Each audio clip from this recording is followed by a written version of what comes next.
देखिए, मूल कारण ये है कि जब कांग्रेस पार्टी इंडी गठबंधन के अंदर पूरी तरह विश्वास खो चुकी, बहुत साफ दिख गया कि इंडी गठबंधन के अंदर कांग्रेस पे अविश्वास स्पष्ट रूप से दिख गया। शायद उसे कवर करने के लिए प्रयास किया जा रहा है। जब से संसद का सत्र शुरू हुआ है तब से इंडी गठबंधन के दलों में होड़ लगी हुई है, कौन किसको अपने मुद्दे पे लाने में प्रयास करे। सर, दो तथ्य सामने आए। पहले तो आया कि राहुल गांधी की यात्रा में सोरोस के वाइस प्रेसिडेंट शामिल हो रहे हैं। सोरोस का जो फाउंडेशन है वो फंड करता है, वो सवाल कांग्रेस उठाती है।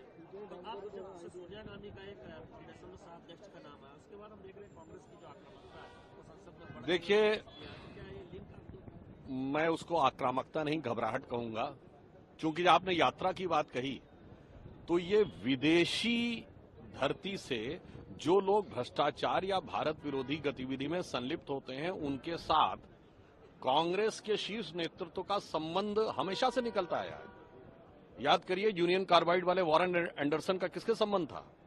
भोपाल गैस त्रासदी वाले 84 में कांग्रेस का। ओटावियो कॉट्रोची से किसका संबंध निकला? कांग्रेस के शीर्ष नेतृत्व का। गाइडो हेस्के के साथ किसका संबंध निकला? कांग्रेस के शीर्ष नेतृत्व का। Christian Michel Agusta Westland deal में कांग्रेस के शीर्ष नेतृत्व का। अब जॉर्ज सोरोस कांग्रेस के शीर्ष नेतृत्व का।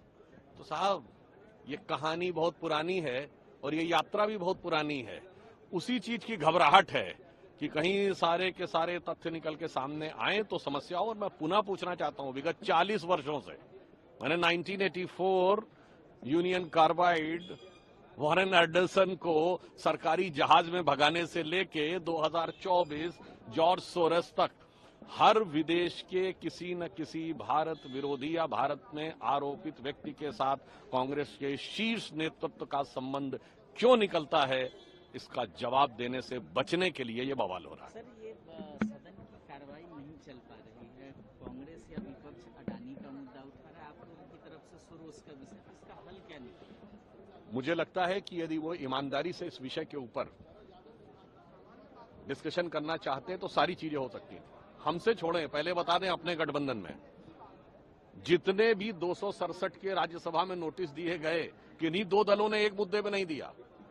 हमारी तरफ से जब हमने जॉर्ज सोरोस के मैटर के ऊपर 267 का नोटिस दिया तो सिर्फ बीजेपी के लोगों ने नहीं दिया, जनता दल यू के अध्यक्ष संजय झा जी का भी नोटिस था, तमिलनाडु में हमारे सहयोगी जी के वासन जी का भी नोटिस था। कांग्रेस जिस मुद्दे की बात कह रही है उस पर सहयोगी दल का एक नोटिस तो दिखाए। तो हकीकत में है अपनी अपनी ढपली, अपना अपना राग, और इसीलिए संसद में इस प्रकार का विराग दिखाई पड़ रहा है। उपराष्ट्रपति जी के खिलाफ भी एक मोशन इंडिया गठबंधन, वो मैंने साफ साफ कहा, चूंकि कांग्रेस के प्रति इंडी गठबंधन के दलों का अविश्वास अब प्रकट रूप में सामने आ गया है। ममता जी बोल चुकी हैं, समाजवादी पार्टी बोल चुकी है, अपने पवार साहब बोल चुके हैं।